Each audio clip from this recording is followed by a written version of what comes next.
Para विद्यार्थी नमस्कार। सन्चै हुनुहुन्छ है? ल आज पनि हामी नेपाली विषय अन्तर्गत पाठ 5 छलफलका लागि उपस्थित भएका छौँ। आज हामी पाठ 5 मानव अधिकार निबन्ध भित्र रहेर बोध र अभिव्यक्ति खण्ड छलफल गर्नेछौँ। त्यसै गरेर आज हामी सिर्जना र परियोजना खण्डभित्र रहेर हामी अनुच्छेद लेखनको कुरा मात्रै गर्नेछौँ। बाँकी छलफल हामी आगामी कक्षामा गर्नेछौँ। आजको पाठ्यवस्तु बोध र अभिव्यक्ति खण्ड अन्तर्गत समीक्षात्मक उत्तर लेखन। समीक्षात्मक उत्तर भन्ने बित्तिकै विवेचनात्मक उत्तर लेखन अथवा लामो उत्तर लेखन। त्यसै गरेर हामी बुँदा टिपोट र सारांश लेखनका बारेमा छलफल गर्नेछौँ। अनि बोध र अभिव्यक्ति खण्ड अन्तर्गतको अन्तिम क्रियाकलाप हामी छलफल गर्नेछौँ, जसलाई हामी भाषिक प्रकार्य भनेर पनि चिन्दछौँ। हामी त्यसका बारेमा पनि छलफल गर्नेछौँ र त्यसपछि अन्तिममा अनुच्छेद लेखनका बारेमा हामी छलफल गर्नेछौँ। तपाईहरुले अघिल्लो कक्षामा छलफल गरेका विषयवस्तु सम्झिनु भएको छ? सम्झिनु भएको छ है? अघिल्लो कक्षामा हामीले संक्षिप्त उत्तर लेखन, त्यसै गरेर प्रश्न निर्माण, व्याख्या लेखन, सार लेखनका बारेमा छलफल गरेका थियौँ। हामीले संक्षिप्त प्रश्न उत्तर लेखनका क्रममा त्यसको लेखनका शैली, संरचनाका बारेमा छलफल गऱ्यौँ। त्यसै गरेर व्याख्या लेखनका बारेमा पनि हामीले व्याख्या अथवा भाव विस्तार गर्दाखेरि हामीले ख्याल गर्नुपर्ने, ध्यान दिनुपर्ने विषयवस्तुका बारेमा पनि हामीले अघिल्लो कक्षामा छलफल गऱ्यौँ। त्यसै गरेर हामीले सार लेखन अन्तर्गत पाठमा बुझेका मुख्य कुरा निष्कर्षका रूपमा हामीले छलफल गरेका थियौँ। अब हामी पाठ्यपुस्तकमा दिएको चित्रबाट आजको कक्षा प्रारम्भ गर्दैछौँ। यो चित्र तपाईहरुले हेर्नुहोस् त। हामीले अघिल्ला कक्षामा प्रशस्तै छलफल गरेका छौँ यस चित्रका बारेमा।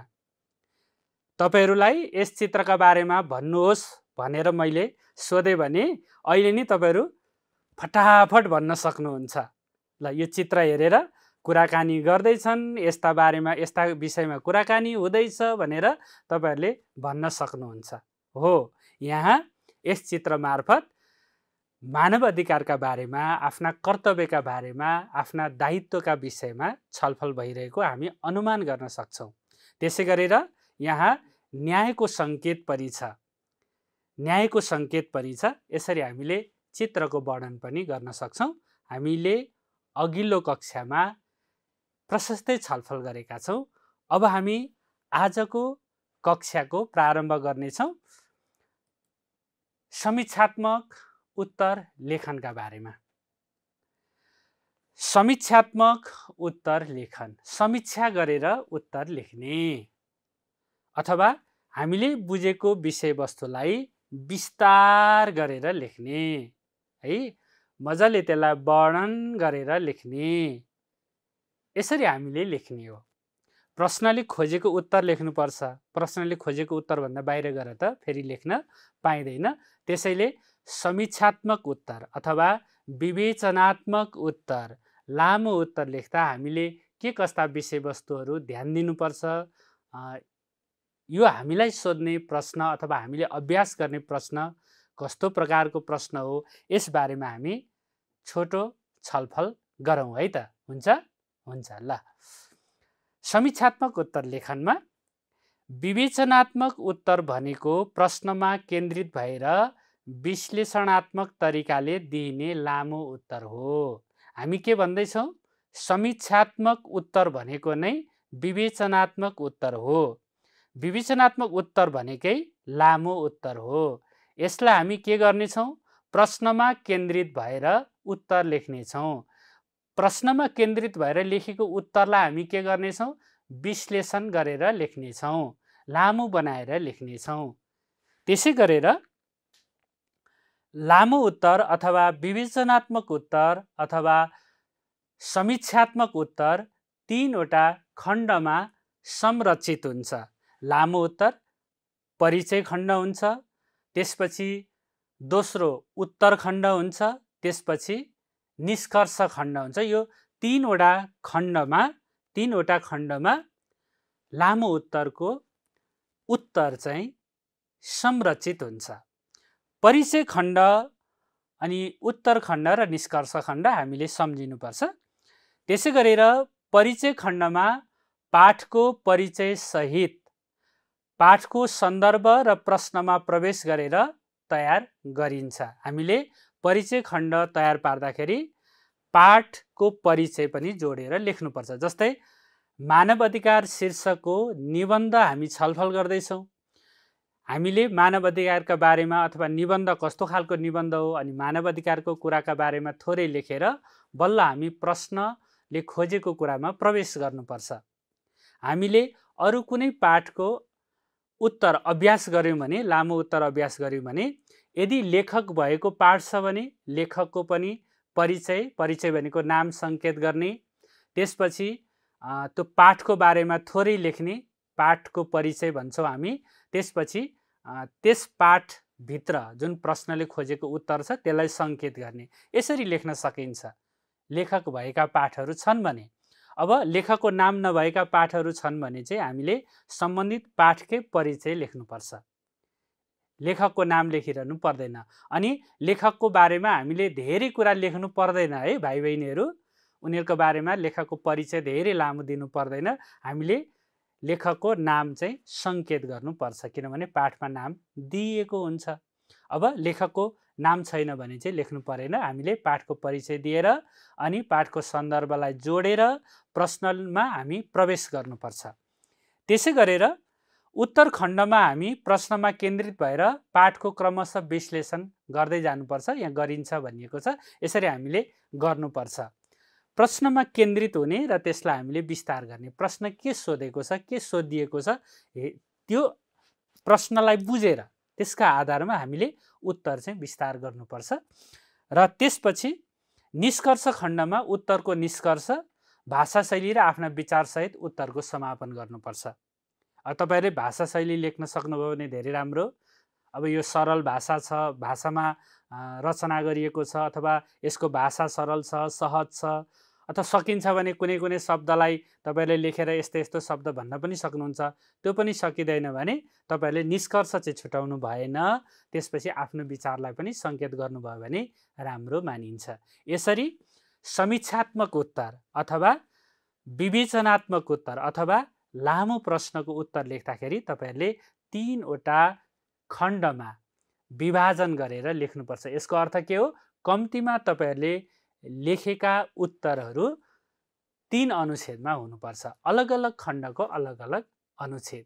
तपाईँहरूले उत्तर खण्डलाई 2वटा अनुच्छेद बनाउनु भयो भने 4वटा अनुच्छेद हुने भयो। परिचय पहिलो अनुच्छेद, उत्तरलाई 1 अनुच्छेदमा लेख्नुभयो भने 2 भयो, 2टामा लेख्नुभयो भने 3 भयो, अनि निष्कर्ष। यसरी तपाईँहरूले लेख्नुपर्छ र लामो प्रश्नको उत्तर अथवा विवेचनात्मक प्रश्नको उत्तर तयार पार्नुपर्छ। अब हामी पाठ्यपुस्तकमा दिएको प्रश्नलाई पनि छलफल गरौँ। पाठ्यपुस्तकमा प्रश्न दिइएको छ, तपाईँहरू पनि हेर्न सक्नुहुन्छ, पढ्न पनि सक्नुहुन्छ। मानव अधिकार निबन्धका आधारमा मानव अधिकारका विषय क्षेत्रको कसरी उपयोग भएको पाउनु भएको छ समीक्षा गर्नुहोस्। अब यस प्रश्नको उत्तर हामीले खोज्नुपर्छ। यो तपाईँहरूको पाठ्यपुस्तकभित्रकै प्रश्न हो है, समीक्षात्मक प्रश्न, जसलाई हामी के भन्छौँ? विवेचनात्मक प्रश्न हो। अब तपाईँहरूले मानव अधिकारका विषय क्षेत्रको कसरी उपयोग भएको पाउनु भएको छ। अब विषय क्षेत्र थाहा पाउनु पर्यो। मानव अधिकारका विषय क्षेत्र के हुन्, ती विषय क्षेत्रको बारेमा तपाईँहरूले चर्चा गर्नुपर्छ अथवा त्यसको बारेमा वर्णन गर्नुपर्छ, त्यसको बारेमा विस्तार गर्नुपर्छ। यसरी तपाईँहरूले तयार पार्नुपर्छ। एउटा उत्तर छलफल गरौँ र त्यसपछि फेरि अर्को प्रश्न फेरि छलफल गरौँला है त। मैले छलफलका लागि प्रश्नको उत्तर तयार पारेर ल्याएको छु, एकपटक छलफल गरौँ।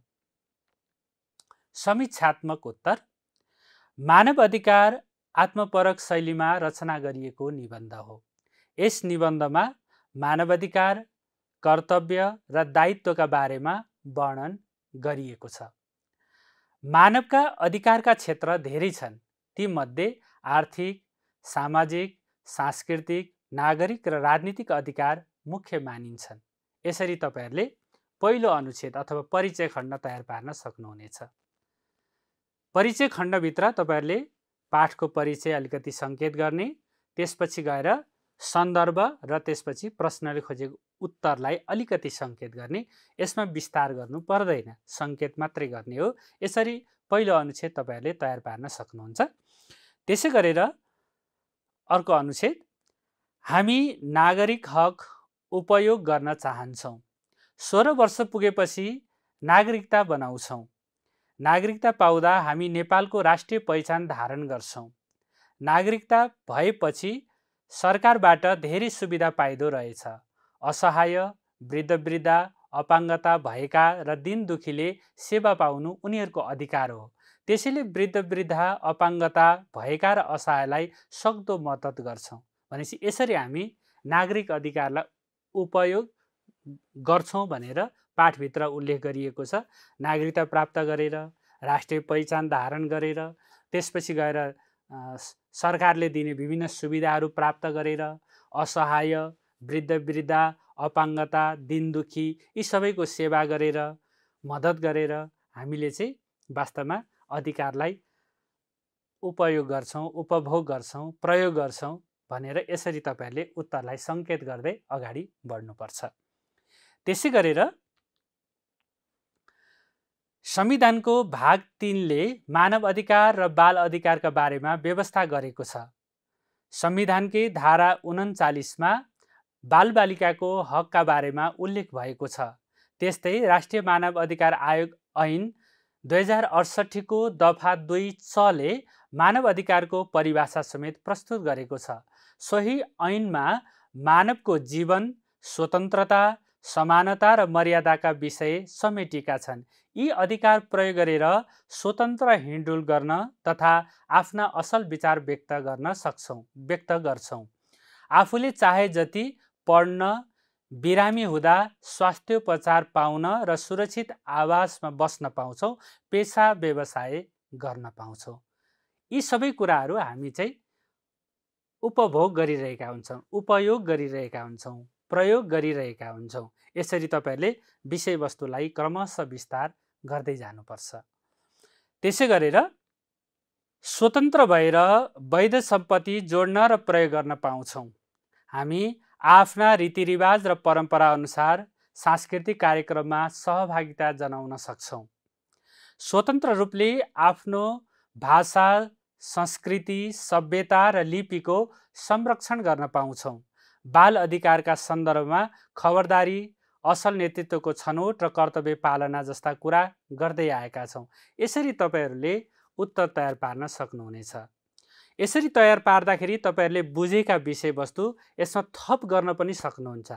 किनभने तपाईहरुले पाठ पढेर धेरै विषयवस्तु बुझ्नु भएको छ। कसरी हामी मानव अधिकारलाई उपयोग गर्छौँ, कसरी त्यसलाई प्रयोग गर्छौँ, उपभोग गर्छौँ, यी विषयवस्तु तपाईहरुले थपेर लेख्न सक्नुहुन्छ। लेख्नुहुन्छ नि, हैन त? हो। अब हामी अर्को प्रश्न छलफल गरौँ। यो प्रश्न तपाईहरुको पाठ्यपुस्तकमै छ है त। मेरो रीतिरिवाज र पेशा व्यवसायमाथि कसैबाट हस्तक्षेप हुनु हुँदैन। यस भनाइलाई निबन्धका आधारमा प्रश्न पार्नुहोस्। अब तपाईहरुले यस प्रश्नको उत्तर लेख्दाखेरि पनि समीक्षा गरेर अथवा विवेचना गरेर लामो उत्तर बनाएर लेख्न सक्नुहुनेछ। तपाईहरुको पाठ्यपुस्तकमै यो प्रश्न छ है। अब सुरुमा हामीले प्रश्न बुझ्नुपर्छ। मेरो रीतिरिवाज र पेशा व्यवसायमाथि कसैबाट हस्तक्षेप हुनु हुँदैन। यो पाठ्यपुस्तकभित्र प्रयोग भएको भनाइ हो। यस भनाइलाई हामीले निबन्धका आधारमा प्रश्न पार्नुपर्छ। वास्तवमा रीतिरिवाज, परम्परा, संस्कार, संस्कृति हामी सबैका आफ्ना छन्। हामीलाई ती सबै कुरा प्रिय पनि लाग्छन्। हामीलाई ती सबै कुराहरू आफ्नो पहिचान हो, आफ्नो परिचय हो जस्तो पनि लाग्दछ। हाम्रो रीतिरिवाजको बारेमा कसैले केही भन्यो भने, हाम्रो परम्पराको बारेमा, हाम्रो संस्कृतिका बारेमा कसैले केही कुरा भन्दा हामीलाई त्यति राम्रो लाग्दैन। तपाईहरुले चाडपर्व मनाउनुहुन्छ, खुसी साथ मनाउनुहुन्छ, हामी सबैजना मनाउँछौँ। त्यसकारण हाम्रो पर्व, हाम्रो संस्कार, हाम्रो संस्कृति, हाम्रो रीतिरिवाजमा कसैले हस्तक्षेप गर्नु हुँदैन, कसैले बाधा पुर्याउनु हुँदैन। चाडपर्व मान्न पाउने हाम्रो अधिकार हो। त्यो अधिकार हामीले उपयोग गर्न पाउनुपर्छ। त्यो संस्कृति, त्यो संस्कार हामीले संरक्षण गर्न पाउनुपर्छ। हाम्रा रीतिरिवाज हाम्रा पहिचान हुन्। त्यसकारण तपाईहरुले पाठमा कसरी प्रयोग भएको छ त्यसलाई जोडेर कसैले हस्तक्षेप गर्न हुँदैन, गर्नु हुँदैन भनेर तपाईहरुले त्यसलाई प्रश्न पार्न सक्नुहुन्छ। त्यसै गरेर अर्को पेशा व्यवसायमाथि कसैले हस्तक्षेप गर्नु भएन। पेशा व्यवसाय गर्ने संवैधानिक हक पनि हो, हैन? हाम्रा ऐन नियम कानुनले यी सबै कुराहरू सुनिश्चित गरेका छन्, हाम्रा अधिकारभित्र पर्दछन् भनेपछि पेशा व्यवसायमाथि कसैले हस्तक्षेप गर्नु पनि भएन। स्वतन्त्र रूपमा पेशा व्यवसाय गर्न सबैले पाउनुपर्छ। यो कुरा पनि अधिकारभित्रकै कुरा हो। यसरी यी विषयवस्तु तपाईहरुले बुझिसकेपछि अब पाठमा लगेर, पाठमा जोडेर, पाठका सन्दर्भहरू राखेर तपाईहरुले यसलाई लामो उत्तर बनाउन सक्नुहुनेछ। तर तपाईहरुले ध्यान दिनुपर्ने, ख्याल गर्नुपर्ने कुरा के हो त फेरि पनि भन्दाखेरि यसमा 3 वटा खण्ड हुन्छ। परिचय खण्ड हुन्छ, उत्तर खण्ड हुन्छ र निष्कर्ष खण्ड हुन्छ। यी खण्डहरूमा के कुराहरू लेख्ने हो त त्यसलाई ध्यान दिएर लेख्नुपर्छ। ल, यो प्रश्न तपाईहरुले कक्षा कार्यका रूपमा या गृह कार्यका रूपमा गर्न सक्नुहुनेछ। सकिन्छ? सकिन्छ है। ल, त्यसो हो भने अब हामी आजको अर्को विषयतर्फ लागौं। अब हामी बुँदा टिपोट र सारांश लेखनका बारेमा छलफल गर्नेछौँ। हामी बुँदा टिपोट र सारांश लेखनका बारेमा छलफल गर्दैछौँ। तपाईहरुले अघिल्लो कक्षामा बुँदा टिपोटका बारेमा छलफल गर्नुभएको छ। हामीले मुख्य विषयवस्तुलाई टिपोट गर्ने हो। बुँदा टिपोट भनेको टिप्ने हो, लेख्ने हो, मुख्य कुरा, मुख्य विषयवस्तु, त्यसलाई हामी बुँदा टिपोट भन्छौँ। अनि लेखिएका विषयवस्तुलाई फेरि हामीले अनुच्छेदमा राख्छौँ। ती अनुच्छेदमा राखेका विषयवस्तुले अनुच्छेदले व्यक्त गर्न खोजेका आशय अथवा त्यसले भन्न खोजेको कुरा चाहिँ व्यक्त गरेका हुन्छन्। त्यो 3 भागको 1 भाग भइसकेपछि के हुन्छ? त्यो सारांश हुन्छ। यसरी हामी यसलाई तयार पार्छौँ। यसका बारेमा छलफल गरौँ। सुरुमा बुँदा टिपोटका बारेमा है त। बुँदा टिपोट। बुँदा टिपोट गर्दा ध्यान दिनुपर्ने कुराहरू के हुन् त? हामीले बुँदा टिपोट गर्दाखेरि दिएको अनुच्छेदलाई राम्ररी भावबोध नभएसम्म पटक पढ्नुपर्छ। बुँदा टिपोट गर्नुभन्दा अगाडि अनुच्छेद दिएको हुन्छ, त्यस अनुच्छेदलाई हामीले पटक पढ्नुपर्छ। जबसम्म हामीले त्यस अनुच्छेदको आशय बुझ्दैनौँ तबसम्म पढ्नुपर्छ। आशय बुझेपछि सजिलो हुन्छ। त्यसपछि अनुच्छेदका मुख्य विषयवस्तुमा हामीले रेखाङ्कन गर्नुपर्छ अथवा यी मुख्य विषयवस्तु हुन् भनेर हामीले सङ्केत गर्नुपर्छ। रेखाङ्कन गरेर पनि सङ्केत गर्न सकिन्छ, त्यसो गर्नुपर्छ। त्यसै गरेर ती रेखाङ्कित अंशबाट सङ्ख्यात्मक रूपमा बुँदा टिप्नुपर्छ। यो सङ्ख्यात्मक रूपमा भनेको चाहिँ भाइ बहिनीहरूले अलिकति ध्यान दिँदाखेरि सारांश गर्न सजिलो हुन्छ भनेर भनिएको हो। सङ्ख्यात्मक रूपमा जस्तै तपाईहरुलाई एउटा अनुच्छेद दिएको छ, अनुच्छेद तपाईहरुले गन्नुभयो। अनुच्छेद गन्दाखेरि त्यहाँ जम्मा चाहिँ 99 वटा शब्द फेला पार्नुभयो। अब 99 लाई तपाईले 3 भागको 1 भाग ल्याउनु पर्छ भनेपछि तपाईले यसलाई 3 ले के गर्नुभयो? भाग गर्नुभयो। भनेपछि 3 ले भाग गर्दाखेरि 3 तिया 9 है, अनि यो गयो, यहाँ 9 आयो, फेरि 3 तिया 9 भनेपछि यहाँ पनि फेरि के गयो भनेपछि अब तपाईले तयार पार्ने जुन सारांश छ त्यो सारांश चाहिँ कतिवटा शब्दको हुने भयो त 33 वटा शब्दको हुने भयो। अब तपाईले 4 वटा बुँदा टिप्नु छ, 4 वटा बुँदा टिप्नु छ, तपाईलाई चाहिएको शब्द कतिवटा छ 33 वटा शब्द छ।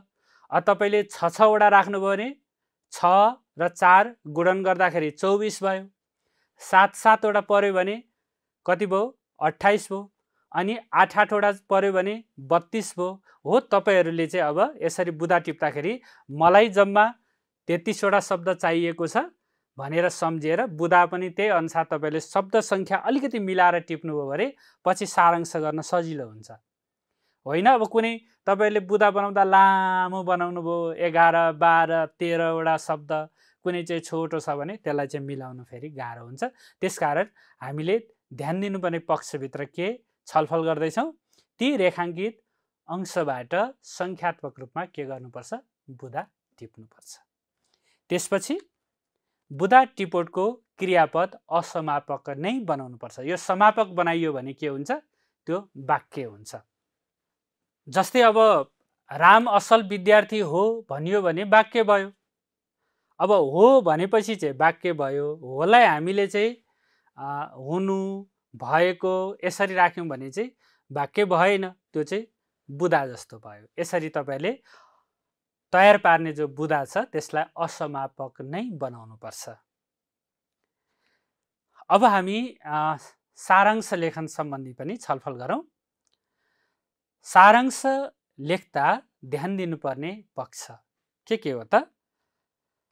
टिपेका बुँदाको प्रयोग गरेर क्रियापद राखी खेस्रा लेखन गर्नुपर्छ। अब तपाईहरुले घरमा तपाईहरु अभ्यास गर्दै हुनुहुन्छ, कक्षा कोठाभित्र तपाईहरु अभ्यास गर्दै हुनुहुन्छ भने तपाईहरुले खेस्रा लेखन गरेर अनि साफी लेखन गर्नुपर्छ। होइन तपाईहरु चाहिँ परीक्षाभित्र केही कुरा लेख्दै हुनुहुन्छ परीक्षामा भने त्यहाँ खेस्रा लेखन गर्ने साफी लेखन गर्ने समय हुँदैन, तपाईले सोझै साफी लेखन गर्नुपर्छ। तर तपाईहरुले अभ्यास गर्दा चाहिँ खेस्रा लेखन अनि साफी लेखनको अभ्यास गर्नुभयो भने तपाईहरुले लेख्न खोजेका विषयवस्तुहरू त्यहाँ चाहिँ मिलेर आउँछन्।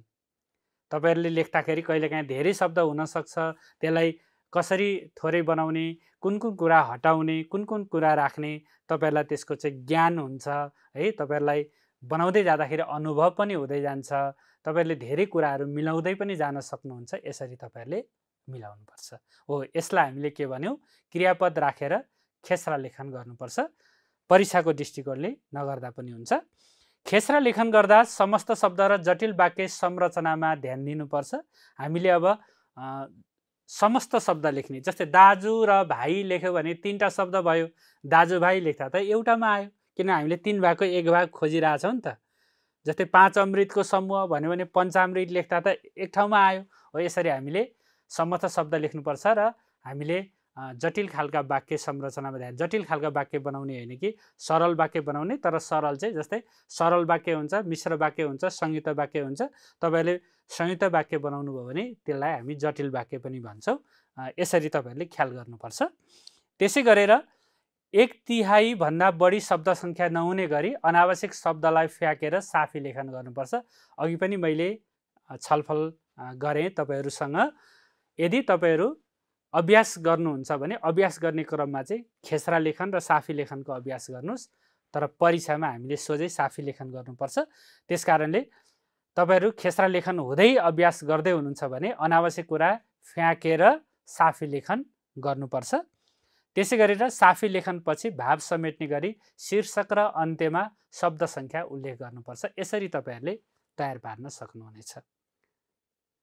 अब हामी बुँदा टिपोटको सुरुमा छलफल गरौँ, त्यसपछि फेरि बुँदा टिपोट र सारांश लेखन छलफल गर्नेछौँ। अनुच्छेद म एकपटक तपाईहरुलाई सुनाउँछु, तपाईहरु पनि ध्यानपूर्वक सुन्नुहोस्।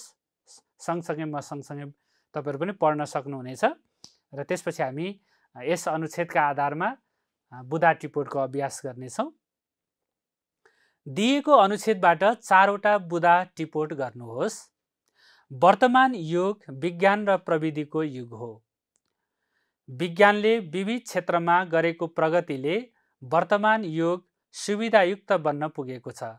टेलिफोनको आविष्कारले संसारभरि तुरुन्तै सम्पर्क गरी दोहोरो कुराकानी गर्न सम्भव भएको छ भने रेडियो र टेलिभिजनका माध्यमबाट विश्वमा घटेका विभिन्न घटनाका बारेमा घरमै बसी समाचार सुन्न र हेर्न सक्ने सुविधा सबैलाई उपलब्ध भएको छ।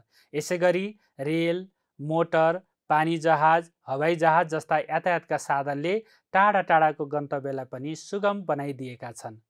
वैज्ञानिक क्षेत्रमा भएको आशातीत प्रगतिले गर्दा घराइसी कामदेखि लिएर कृषि, उद्योग, वाणिज्य आदि क्षेत्रमा मानवीय जीवन पद्धति सुखी, सम्पन्न र सुविधायुक्त बन्न पुगेको छ। मानिसले आर्जन गरेको अभूतपूर्व ज्ञान निरन्तर कडा मिहिनेत र अनुसन्धानको परिणामस्वरूप यन्त्रमानव आविष्कार गर्ने महत्त्वपूर्ण कार्यमा समेत सफलता प्राप्त भएको छ। अब यसलाई हामी बुदा टिपोट गर्दैछौँ। बुदा टिपोट म तपाईहरूलाई नमुनाको रूपमा यहाँ सुनाउँछु अथवा छलफल गराउँछु।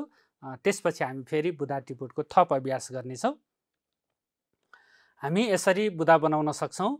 वर्तमानको विज्ञान र प्रविधिको युग सुविधायुक्त बन्न पुगेको, त्यसै गरेर टेलिफोन, रेडियो, टेलिभिजनले जनसम्पर्क र सूचनामा सहयोग पुगेको, त्यसै गरेर यातायातका साधनले गन्तव्यलाई सुगम बनाउनुका साथै कृषि, उद्योग, वाणिज्य क्षेत्रमा मानवीय जीवन पद्धति सुखी र सम्पन्न बन्न पुगेको, त्यसै गरेर मान्छेको ज्ञान, मिहिनेत र अनुसन्धानले यन्त्रमानव आविष्कारमा सफलता मिलेको। यसरी तपाईहरूले बुदा बनाउन सक्नुहुन्छ। अब हामी पाठ्यपुस्तकभित्र रहेर पनि छलफल गर्नेछौँ। नेपाल एउटा अनि खाली ठाउँ गरेका छौँ निबन्धांशबाट मुख्य 4वटा बुदा टिपोट गर्नुहोस् र सारांश लेख्नुहोस्। यो प्रश्न तपाईँहरूको पाठ्यपुस्तकमै दिएको छ र पाठ्यपुस्तकमा यहाँ अन्तिमको वाक्य पनि छ। मैले अन्तिमको वाक्य यहाँ हटाएको छु, अनुच्छेद अलिकति ठुलो भएको कारण भाइ बहिनीहरू, र हामी त्यस अनुच्छेदभित्र रहेर मुख्य 4वटा बुदा टिपोट गर्नेछौँ र त्यसपछि सारांश लेखनको अभ्यास पनि गर्नेछौँ। अनुच्छेद छलफल गरौँ। दिएको अनुच्छेदबाट 4वटा बुदा टिपी सारांश लेख्नुहोस्। नेपाल एउटा बहुभाषिक, बहुजातीय तथा बहुसांस्कृतिक विशेषता भएको मुलुक हो। म स्वाभिमानका साथ आफूलाई यस्तै देशको नागरिक भन्न रुचाउँछु। यहाँ हरेक मानव स्वतन्त्र छन्। मानव-मानवबीच सधैँ समानता रहँदै आएको छ। आफ्ना ठाउँमा सबैको उच्च मर्यादा छ। कसैले कसैसँग भेदभाव नगरी सबै आपसमा मिलेर बसेका छौँ। उदाहरणका लागि म पुरुष हुँ, तर महिला, लैङ्गिक तथा यौनिक अल्पसङ्ख्यक मानिसको व्यवहारभन्दा मेरो व्यवहारमा कुनै फरक छैन। म तराईको हुँ, तर पहाड र हिमालमा बसोबास गर्ने व्यक्ति पनि म जस्तै समान छन्। यसकारण म एउटा नेपाली मानव हुँ र अरू मानव पनि म भन्दा कुनै कुरामा फरक छैनन्। भोक, निद्रा जस्ता जैविक पक्ष म जस्ता सबै मानवमा समान छन्। विविधताभित्रको एकता र सहिष्णुताका कारण नै म जस्ता तमाम नेपाली मानव विश्वमा उदाहरणीय बन्ने गरेका छौँ भन्ने अनुच्छेद तपाईँहरूको पाठ्यपुस्तकमा छ। अब यस अनुच्छेदभित्र रहेर हामी 4वटा बुदा टिपोट गर्दैछौँ र त्यसपछि हामी सारांश लेख्ने अभ्यास पनि गर्दैछौँ। अब तपाईँहरूले मुख्य विषयवस्तु पहिला के गर्नु पर्यो? रेखाङ्कन गर्नु पर्यो। आफ्नो पाठ्यपुस्तकमा तपाईँहरूले रेखाङ्कन गर्न सक्नुहुन्छ। सिसा कलमका सहायताले तपाईँहरूले रेखाङ्कन गरिसकेपछि ती विषयवस्तुलाई तपाईँहरूले बुदागत रूपमा प्रस्तुत गर्नुपर्छ। बुदा टिपोट गर्दा तपाईँहरूले दुईवटा तरिकाबाट बुदा टिपोट गर्न सक्नुहुनेछ। एउटा, तपाईँहरूले त्यस अनुच्छेदमा बुझेका मुख्य विषयवस्तुलाई सुरुमा 1 नम्बरमा राखेर 1मा राखेर त्यसपछि त्यसलाई सहयोग गर्ने अर्को विषय दोस्रोमा, त्यसपछि अर्को विषय फेरि 3मा, फेरि अर्को विषय फेरि 4मा, यसरी तपाईँहरूले क्रमशः लेख्न सक्नुहुनेछ। त्यसै गरेर अर्को तरिकाले पनि तपाईँहरूले बुदा टिपोट गर्न सक्नुहुनेछ। तपाईँले अनुच्छेद पढिसकेपछि मुख्य विषयवस्तुलाई रेखाङ्कन गर्नुहुन्छ, त्यसलाई क्रम मिलाएर 4वटा बुदामा पनि राख्न सक्नुहुनेछ। एउटा मुख्य विषय सुरुमा राखेर त्यसलाई सहयोग गर्ने अन्य विषयवस्तु तल राखेर अर्को चाहिँ क्रमशः विषयवस्तुलाई प्रस्तुत गरेर पनि तपाईले बुदा तयार पार्न सक्नुहुनेछ। पक्कै पनि तपाईहरुले मुख्य मुख्य विषयवस्तु रेखाङ्कन गरिसक्नुभयो। एकपटक छलफल गरौँ। पहिलो 1 नम्बरमा बहुभाषिक, बहुजातीय, बहुसांस्कृतिक विशेषता भएको मुलुकको स्वाभिमानी नागरिक। यसरी तपाईले बुदा बनाउन सक्नुहुनेछ। यसमा पहिलो र दोस्रो वाक्यलाई मिलाइएको छ, त्यसरी नै मिलाउनु पर्छ। त्यसै गरेर भूगोल, लिङ्गका आधारमा भेदभाव नगरी आपसमा मिलेर बसेका, त्यसै गरी भोक, निद्रा जस्ता जैविक पक्षमा समान रहेका, त्यसै गरेर विविधताभित्रको एकता र सहिष्णुताका कारण विश्वमा उदाहरणीय बनेका भनेर तपाईहरुले यसरी नै बुदा तयार पार्न सक्नुहुनेछ। मैले तपाईहरुलाई सजिलो मात्रै बनाइदिएको, तपाईहरुले थप अभ्यास पनि गर्नुपर्नेछ। अब बुदा बनाइसकेपछि अब बुदाका आधारमा हामीले सारांश लेखनको पनि अभ्यास गर्नुपर्छ। हामीले सारांश यसरी लेख्न सक्छौँ। सुरुमा शीर्षक दिनुपर्छ, हाम्रो पहिचान शीर्षक, अथवा पहिचान मात्रै लेख्दा पनि भयो। हामी बहुभाषिक, बहुजातीय, बहुसांस्कृतिक विशेषता भएको मुलुकको स्वाभिमानी नागरिक हौँ। भूगोल, लिङ्गका आधारमा भेदभाव नगरी आपसमा मिलेर बसेका छौँ। सबै मानव भोक, निद्रा जस्ता जैविक पक्षमा समान रहेका छौँ। विविधताभित्रको एकता र सहिष्णुताका कारण नेपाली मानव विश्वमा उदाहरणीय बनेका छौँ। यसरी तपाईहरुले त्यही बुदालाई मिलाएर सारांश लेख्न सक्नुहुन्छ। किनभने तपाईले बुदा टिप्पण गर्दै मुख्य मुख्य विषयवस्तु लेखिसक्नुहुन्छ। त्यसकारण बुदालाई नै जब तपाई वाक्यमा अनुच्छेदमा राख्नुहुन्छ, वाक्य बनाएर, तब त्यो चाहिँ सारांश हुन्छ। अनुच्छेदको शब्द सङ्ख्या 120, 1/3 3ले भाग गर्दाखेरि 40 अनि सारांश कति भयो 40। यहाँ शब्द सङ्ख्या 40। यसरी तपाईहरुले बनाउन सक्नुहुनेछ। ल अब हामी भाषिक प्रकारका बारेमा छलफल गरौँ है त। भाषिक प्रकार्य भनेको चाहिँ बोध र अभिव्यक्ति खण्डको अन्तिम क्रियाकलाप हो। त्यो बोध र अभिव्यक्ति खण्ड नै हो, किन त्यो बुझेर हामीले बोल्ने हो। तर यो भाषिक प्रकार्य पनि भन्दै आएका छौँ, भाषालाई प्रयोग गर्ने कुरा भयो। त्यहाँ दिएको सन्दर्भ एकपटक छलफल गरौँ। दिएको सन्दर्भ पढ्नुहोस् र तोकिएको कार्य गर्नुहोस्। दयावीर सधैँ अस्पताल जान्छन्। त्यहाँ पैसाको अभावका कारण उपचार गर्न नसकिरहेका व्यक्तिको पहिचान गर्छन्। तिनका लागि आवश्यक औषधि र खानेकुरा किनेर दिन्छन्। जबसम्म त्यस्ता व्यक्तिको उपचार हुँदैन तबसम्म दयावीर तिनको रेखदेखमा खटिरहन्छन्। यो एउटा सन्दर्भ भयो। हामी असहाय, वृद्ध हामी धेरै देख्छौँ। हामीलाई सहयोग गर्न मन पनि लाग्छ, सेवा गर्न मन पनि लाग्छ। हो, हामीलाई सेवा र सहयोग गर्दाखेरि हामीलाई जुन खुसी हुन्छ है, जुन आनन्द हुन्छ सेवामा, सहयोगमा, त्यो वास्तवमा अन्य कुराले हामीलाई खुसी दिन सक्दैन। त्यसकारणले यो सन्दर्भ बुझेर हामीले छलफल गरौँ। त्यस्तै तपाईलाई पनि कोही कसैप्रति सेवा गर्ने इच्छा जाग्छ होला। किन र कुन कारणले त्यस्तो इच्छा जागेको हो भन्ने कारणसहित कक्षामा सुनाउनुहोस्। तपाईहरुले त्यस्ता व्यक्ति देख्नुहुन्छ, दुःखमा परेका है, सेवा गर्न आवश्यक ठानेका तपाईहरु देख्नुहुन्छ व्यक्तिहरू, असहाय, गरिब, वृद्ध, अपाङ्गता भएका मानिसहरूलाई। त्यसपछि तपाईको मनमा कस्तो भावना जागेर आउँछ त? किन जाग्छ? किन तपाईहरुलाई सहयोग गर्नुपर्छ जस्तो लाग्छ? मद्दत गर्नुपर्छ जस्तो लाग्छ? सेवा गर्नुपर्छ जस्तो लाग्छ? किन त्यो इच्छा जागेको? त्यो कुरा तपाईहरुले कारणसहित बताउनुपर्छ। बताउन सकिन्छ? ल, यो अभ्यास तपाईहरु कक्षामा साथीहरुसँग गर्नुहोस्, घरमा गर्न सक्नुहुनेछ। घरका परिवारलाई तपाईले आफ्नो इच्छा किन जागेको हो कारणसहित सुनाउनुपर्छ। सुनाउन सक्नुहुन्छ? सुनाउनुहुन्छ है। ल, अब हामी आजको छलफलको अन्तिम विषयतर्फ लागौँ। हामी अनुच्छेद लेखनका बारेमा थोरै छलफल गर्नेछौँ। अनुच्छेद लेखन गर्दाखेरि अथवा अनुच्छेद लेख्दाखेरि हामीले ख्याल गर्नुपर्ने, ध्यान दिनुपर्ने केही विषयवस्तुहरू छन्। हामी छलफल गरौँ। शीर्षकसँग सम्बन्धित विषयवस्तुलाई गहन रूपमा बुझ्ने र बुदा सम्झेर वा टिप्ने, हामीले बुँदा पनि टिप्न सक्छौँ, सम्झिन पनि सक्छौँ।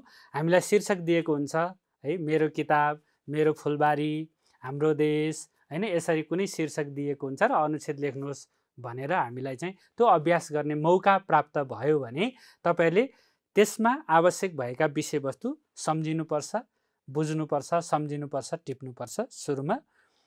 त्यसै गरेर तपाईले टिपोट गरेका विषयवस्तुलाई, बुँदालाई त्यसको क्रम निर्धारण गर्नुपर्छ। छनौट गरेका बुँदाको क्रम तपाईहरुले निश्चित गर्नुपर्छ। त्यसपछि तपाईहरुले सबैभन्दा माथि दिएको शीर्षक राखी एक अनुच्छेद मात्रै लेख्नुपर्छ। अनुच्छेद लेखन धेरै अनुच्छेदमा लेख्नु हुँदैन। जब तपाई धेरै अनुच्छेदमा लेख्नुहुन्छ तब त्यो निबन्ध हुन्छ। निबन्धका बारेमा हामी आगामी कक्षामा छलफल गर्नेछौँ। त्यसै गरेर अनुच्छेद लेख्दा निर्देशित शैली र त्यसको प्रक्रियालाई अवलम्बन गर्नुपर्छ। तपाईहरुले अनुच्छेद लेख्दाखेरि अब वस्तुपरक लेख्ने हो कि आत्मपरक अनुच्छेद लेख्ने हो कि त्यो कुरा चाहिँ शीर्षकले नै निर्धारण गर्छ। जस्तै मेरो देश भनेपछि तपाईले मेरो भनेपछि आफू जोडिएर लेख्नु पर्यो, आत्मपरक भयो। हैन, किताब भन्नु अथवा फुलबारी भन्यो भने चाहिँ तपाईले फुलबारीका बारेमा लेख्नु पर्यो, वस्तुपरक भयो। यसरी लेख्नुपर्छ। त्यसै गरेर लेखनलाई स्पष्ट, त्यसलाई क्रमबद्ध र त्यसलाई चाहिँ पूर्ण बनाउनुपर्छ। किनभने एउटा अनुच्छेदभित्र नै त्यो पूर्ण हुन्छ, किनभने त्यहाँ आदि, मध्य र अन्त्य हुन्छ है। यसलाई ख्याल गर्नुपर्छ। एउटा नमुना पनि हेरौँ। शिक्षा दिने व्यक्तिलाई शिक्षक भनिन्छ। एउटा असल शिक्षकमा ज्ञान, कला र मिलनसारिता 3 गुण अवश्य हुनुपर्छ। विद्यार्थी केन्द्रित सिकाइप्रति विद्यार्थीको चासो बढी हुन्छ। गरेर सिक्ने, खेलेर सिक्ने अवसर दिने शिक्षक उनीहरूका लागि प्रिय हुन्छन्। कक्षामा मायालु वातावरण, शिक्षकको हँसिलो मुहार, सहयोगी भावना भएमा विद्यार्थीको रुचि सिकाइप्रति बढेर जान्छ। विद्यार्थीले मायालु शिक्षकलाई नै असल शिक्षक मान्छन्। अत्यन्तै आदर र सम्मान गर्छन्। आफ्ना कुरा धक फुकाएर भन्न सक्छन्। असल शिक्षकमा विषयवस्तुको ज्ञान हुनुपर्छ। त्यसैले सहयोगी, मार्गदर्शक, उत्प्रेरक व्यक्ति हुन सके असल शिक्षक बन्न सकिन्छ भनेर यसरी तपाईले एउटा अनुच्छेदभित्र लेख्न सक्नुहुनेछ। हामीले आज समीक्षात्मक उत्तर लेखन, त्यसपछि गएर बुँदा टिपोट र सारांश लेखन र अहिले अन्तिममा अनुच्छेद लेखनका बारेमा छलफल गर्यौँ। आजको कक्षा हामी यहीँ टुङ्ग्याउनेछौँ। मलाई पनि बिदा दिनुहोस्। नमस्कार।